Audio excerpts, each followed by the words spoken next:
In 2024, Palantir CEO Alex Karp stood on stage at Davos and told the world he was proud his AI was being used to wage war. His co-founder Peter Thiel started Palantir after 9/11 because he believed the government had become too powerful to leave unchecked. And today, Palantir's AI helps the US military target enemies on the battlefield, tracks immigrants for deportation, and manages the medical records of millions with almost no public oversight. And Wall Street has valued all of that at over $400 billion.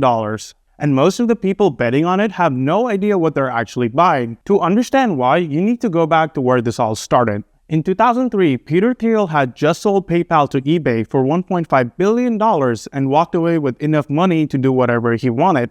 You see, Thiel was a libertarian who genuinely believed that unchecked government power was one of the greatest threats to individual freedom. But then 9/11 happened. The US government passed the Patriot Act, giving itself the legal authority to monitor citizens, intercept communication, and collect data at a scale never seen before. Thiel watched all of this and decided he needed to build something in response. So he called Alex Karp, a man who was nothing like him. Alex Karp had a philosophy PhD from Frankfurt and had spent years studying under Jürgen Habermas, one of Europe's most prominent social theorists and a committed defender of democratic institutions against authoritarianism. He openly described himself as someone who didn't trust capitalism, and yet Thiel convinced him to become the CEO of a venture-backed tech company. They named it Palantir after the seeing stones in Lord of the Rings that let you observe events happening far away.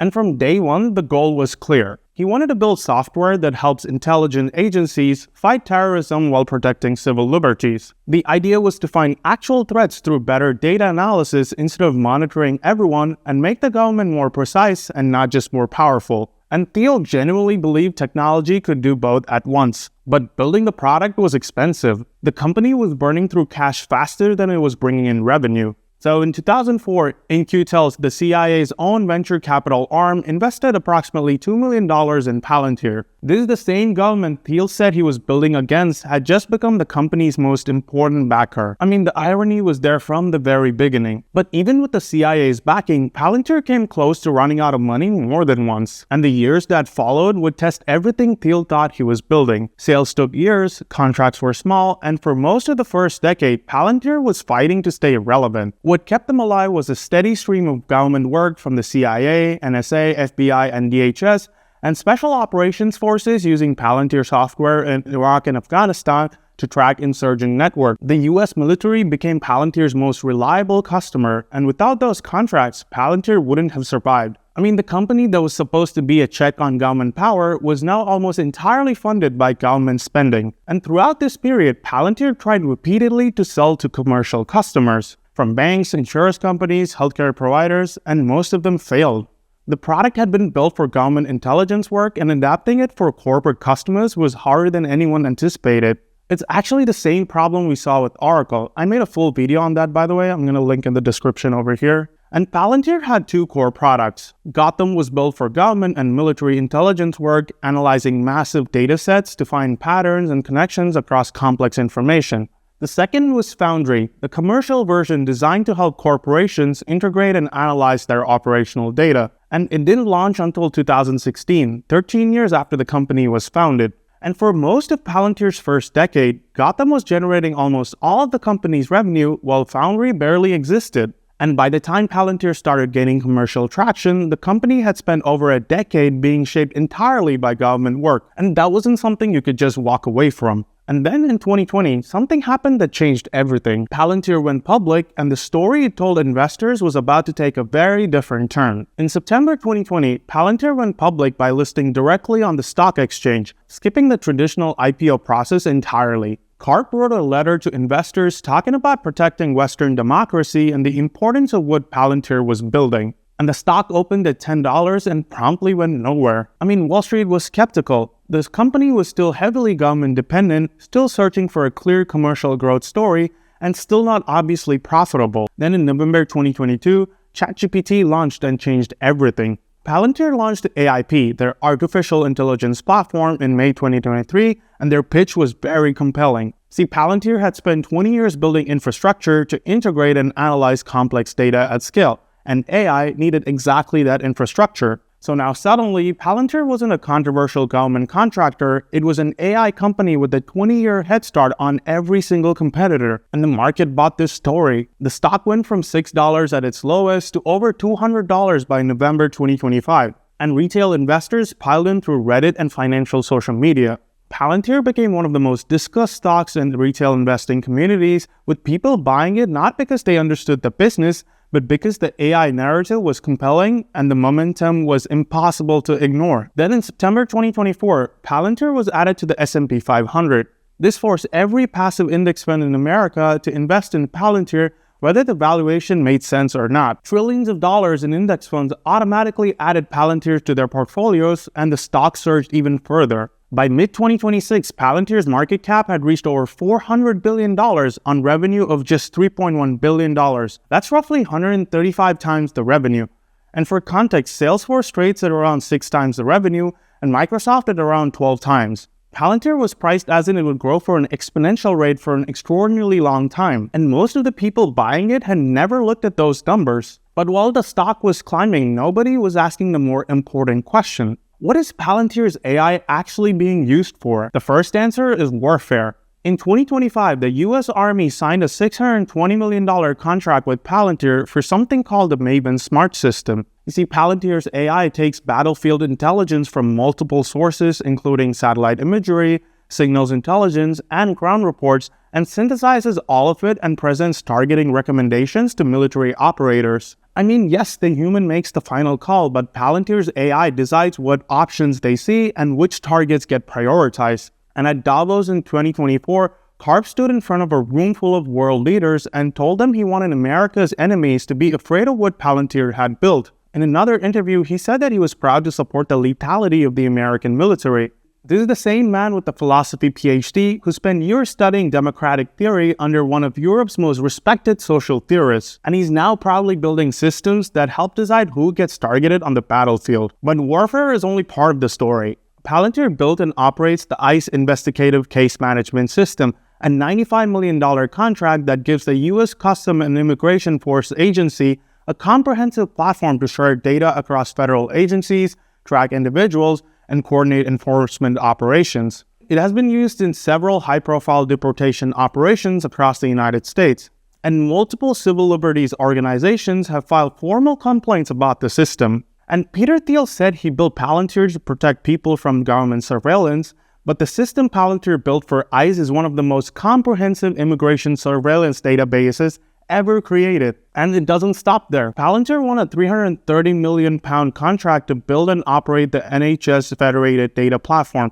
handling the medical records of millions of UK patients. I mean, a company with deep US intelligence ties and active military contracts is now the custodian of the most sensitive personal data people have. In March 2024, Greater Manchester's NHS formally paused its Palantir contract over data governance concerns, and a coalition of NHS staff and patient groups launched a formal campaign called Patients Not Patents, specifically opposing Palantir's involvement. And then there's what Edward Snowden revealed. You see, Palantir's tools were used by analysts working on NSA surveillance programs, the same programs that collected data on millions of ordinary Americans without their knowledge or consent. And Palantir says that they didn't build the surveillance infrastructure, they just built the tools that made it easier to analyze the data once it had been collected. Whether that distinction matters is something you can decide for yourself. And while all of this was happening, the stock kept going up, which raises a very uncomfortable question about the valuation. You see, Palantir's market cap is over $400 billion on revenue of just $3.1 billion.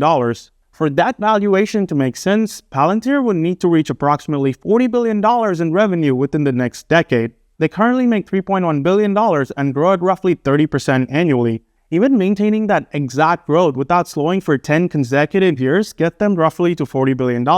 For context, Salesforce is the fastest growing enterprise software company of the last generation, and it took them 20 years to go from $0 to $31 billion in revenue. And Palantir needs to do something similar in half the time from a smaller base while growing faster. That has almost never happened in the history of enterprise software. But the headline numbers hide something most investors haven't looked at closely. Palantir paid approximately $1.1 billion in stock-based compensation in 2024 against $2.9 billion in revenue.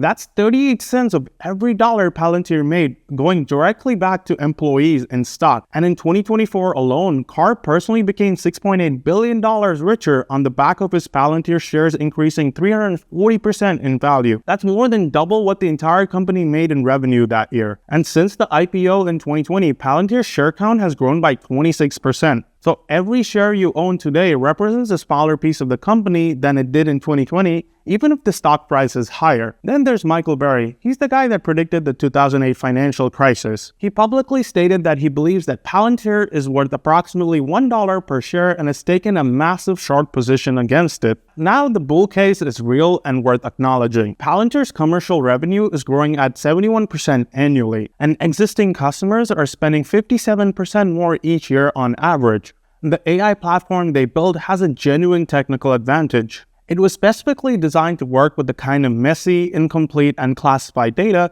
that real governments and corporations actually have. And most AI competitors require clean, structured data to function, and Palantir doesn't. The question is whether any of that justifies 135 times the revenue. And layered on top of all of that are three separate risks that most Palantir investors have never properly considered. The first problem is one Palantir has never been able to fully escape. The US government contracts still represent approximately 42% of Palantir's total revenue. That's nearly half the business tied to a single customer whose spending priorities can shift with political changes, budget pressures, or policy decisions that have nothing to do with how good Palantir software actually is. And unlike commercial customers who renew based on product value, government contracts are subject to political winds. One administration change, one budget fight, one shift in defense priorities, and nearly half of Palantir's revenue is immediately at risk. But even if the government contracts hold, the commercial story has its own problem. Commercial revenue is growing at 71% annually, which sounds extraordinary, but it's still only about 55% of total revenue. The gap between what it is today and what it needs to be to justify our $400 billion valuation is enormous. The commercial pivot that took 13 years to get started now needs to accelerate dramatically and sustain that acceleration for a decade. And every quarter that commercial growth slows, even slightly, puts the entire valuation thesis under pressure. And then there's the people actually buying the stock. Approximately 30% of Palantir shareholders are retail investors who bought primarily on AI hype and momentum. The stock dropped 40% in early 2025 before recovering, showing exactly how volatile this investor base is. And at 135 times revenue, there is no safety net underneath it. And sitting underneath all three of those risks is the question that Peter Thiel has never fully answered. Did Palantir become what it was built to fight against? Thiel was actually asked about this in 2023, and his answer was very vague. He said that technology is neutral and outcomes depend on who uses it, the kind of answer that didn't really answer anything. And Karp sees no contradiction at all. He thinks helping the West win wars and supporting government power is exactly what Palantir was always supposed to do. I mean, we have two co-founders, the same company, but completely different understanding of what they actually built. In 2003, Thiel watched the government pass the Patriot Act and decided someone needed to build a check on government power. The CIA invested $2 million to keep that company alive. And 20 years later, Palantir builds AI battlefield targeting systems, immigration enforcement databases, and medical record platforms for governments around the world. The company that was supposed to protect people from surveillance became the infrastructure of surveillance, and the government Thiel said he was building against became the customer that made it all possible. And for investors, the moral contradiction and the financial risk are two separate questions, but they both point in the same direction. Most people buying Palantir stock have not thought through either one. So I leave you with two questions. Does Palantir's founding contradiction matter, or does the financial performance make it irrelevant? And would you invest in a company trading at 135 times the revenue? Drop it in the comments below and I'll see you in the next one.